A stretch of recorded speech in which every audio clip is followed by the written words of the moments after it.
ایک مکے میں منڈی لگتی تھی، اس کا نام تھا حضورہ۔ حضورہ نامی منڈی پہ نا ابو جہل کا قبضہ تھا۔ اونٹ بڑے خوبصورت تھے، شاندار تھے۔ اس نے کہا میں نے بولی دینی۔ ابو جہل نے اعلان کیا خبردار کوئی بولی نہ دے۔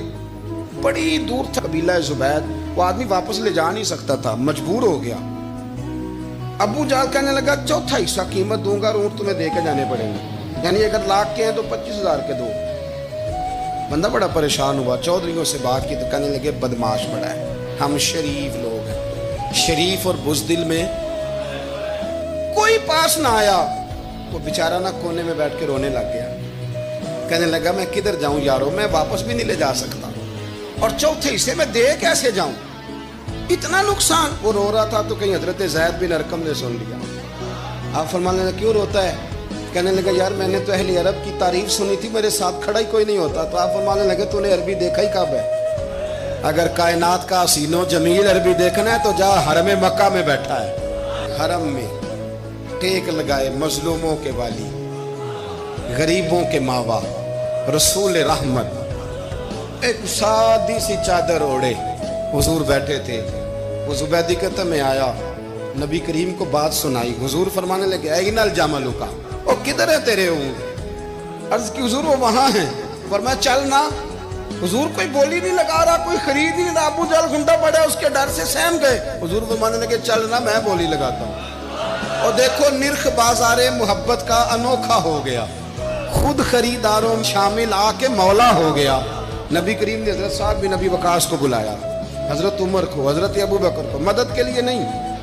حضور فرمانے لگے میری جیب میں پیسے تھوڑے ہیں، ظاہری طور پہ تھوڑے ہیں، ورنہ تو کائنات کے خزانوں کی کنجیاں حضور کے پاس، تھوڑے تھوڑے پیسے دو بھی بولی دینی ہے۔ سب سے پیسے لیے میں چلو بولی لگانے چلے۔ حضور آئے، اللہ اکبر، یہ میرے رسول کا طریقہ ہے، آؤ ذرا تھوڑی دیر کے لیے سوچیں۔ ابو جہل بیٹھا ہے بڑی مسند پہ، قربان جاؤں مدینے والے حبیب۔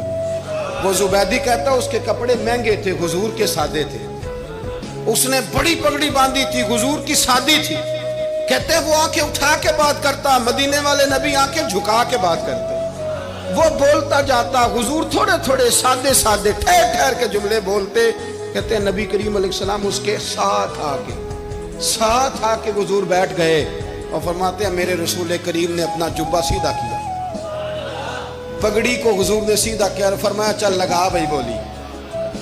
ایک اس نے لفظ بولے، پھر حضرت ابو بکر نے بولی دی، پھر حضرت عمر نے دی، پھر سعد بن ابی وقاص نے دی، پھر زید بن ارقم نے دی، پھر رسول کریم نے دی۔ وہ کہتا ہے جتنے میں بیچنا چاہتا تھا نبی پاک نے ڈبل میں میرے اونٹ خریدے۔ رسول کریم صلی اللہ علیہ وسلم نے نا خریدا مال، اور حضور سید عالم وہاں سے نکلے، اور نکلتے وقت حضور فرمانے لگے ابو جہل تیری آج شکایت آئی ہے، آج کے بعد نہ آئے۔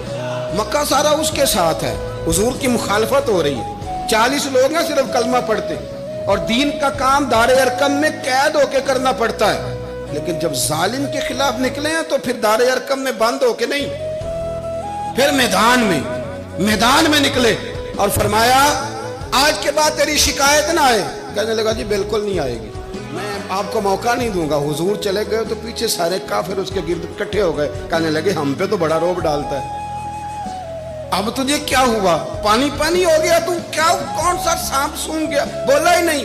کہنے لگا مجھے لات و منات کی قسم، جب مصطفیٰ کریم میرے پاس آئے تو ان کے ساتھ ایسی ایسی طاقتیں تھیں، نیزے تھے، برچیاں تھیں، بھالے تھے، مجھے لگتا تھا میں نے سی کی تو میرے ٹکڑے ٹکڑے کر دے۔ کہنے لگا جا پاگل ہو گیا، ان کے پاس تو چھڑی بھی کوئی نہیں تھی، وہ تو خالی ہاتھ ہیں، بکواس کرتا ہے، کچھ بھی نہیں تھا۔